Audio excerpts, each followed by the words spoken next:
एक तरीके से कहा जा सकता है कि लोकसभा का इतिहास कांग्रेस को राहत दे सकता है, लेकिन बीजेपी की केंद्र में सरकार प्रदेश में अपनी मजबूत पकड़ को कमजोर नहीं करना चाहती। ऐसे में सवाल यही कि कांग्रेस और बीजेपी की तरफ से इस सीट पर कौन कौन दावेदार है। ये रिपोर्ट भी देखिए कि आखिर अभी से किस किस ने लोकसभा चुनाव में दावेदारी जता दी।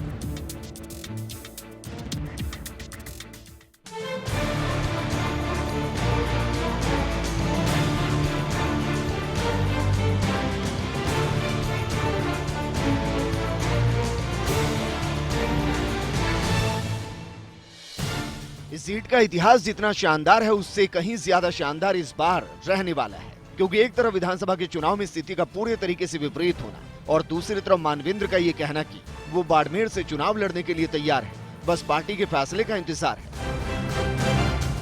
लेकिन अब हम आपको बताते हैं कि इस सीट पर कौन कौन सी पार्टी की तरफ से कौन कौन मैदान में है और टिकट मांग रही है। पहले बीजेपी की तरफ से बाड़मेर जैसलमेर में दावेदार कितने हैं ये देखिए। वर्तमान सांसद कर्नल सोनाराम प्रबल दावेदार माने जा रहे हैं, लेकिन हाल ही में हुए विधानसभा चुनाव में सोनाराम ने विधानसभा का चुनाव लड़ा। उनको इस चुनाव में कांग्रेस के मेवाराम जैन ने 30,000 वोटों से हरा दिया।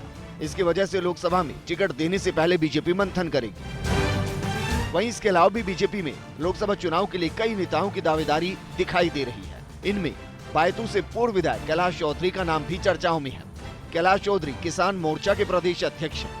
वहीं डॉक्टर प्रियंका चौधरी भी लोकसभा टिकट की दावेदारी जता रही हैं। प्रियंका कद्दावर जाट नेता रही गंगाराम चौधरी की पोत्री हैं। विधानसभा चुनाव में बाड़मेर से प्रियंका का टिकट काट दिया गया था।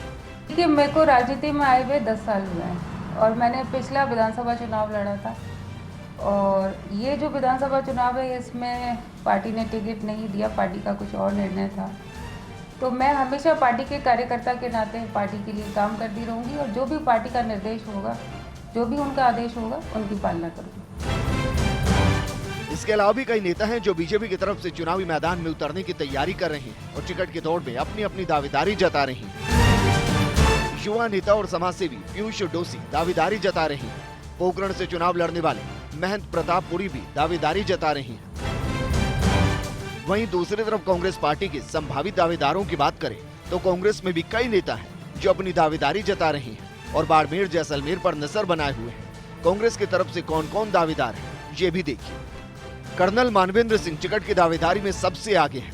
कांग्रेस के कहने पर झालरापाटन से विधानसभा का चुनाव लड़ा था। बाड़मेर सीट से इससे पहले भी सांसद रह चुके हैं। कर्नल मानवेंद्र खुद बाड़मेर सीट से चुनाव लड़ने की इच्छा जता चुके हैं। कांग्रेस नेता हरीश चौधरी भी दावेदारी जता रहे हैं। वर्तमान सरकार में राजस्व मंत्री हैं हरीश चौधरी। मीडिया के सामने कई बार जता चुके हैं लोकसभा चुनाव लड़ने की इच्छा।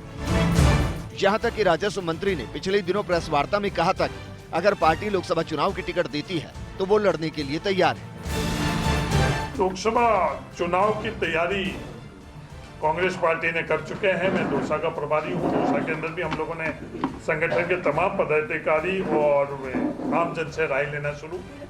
हमारा लक्ष्य है कि 25 की 25 सीटें हम लोग कैसे, अगर कांग्रेस पार्टी चुनाव लड़ाएगी तो बिल्कुल तैयार है। तो वहीं दूसरी तरफ राजस्थान विश्वविद्यालय की पहली महिला अध्यक्ष प्रभा चौधरी ने लोकसभा चुनाव में कांग्रेसी पार्टी की तरफ से चुनाव लड़ने की दावेदारी पिछले दिनों बाड़मेर जिले के दौरे पर आए प्रभारी मंत्री बीडी कल्ला के सामने जताई थी।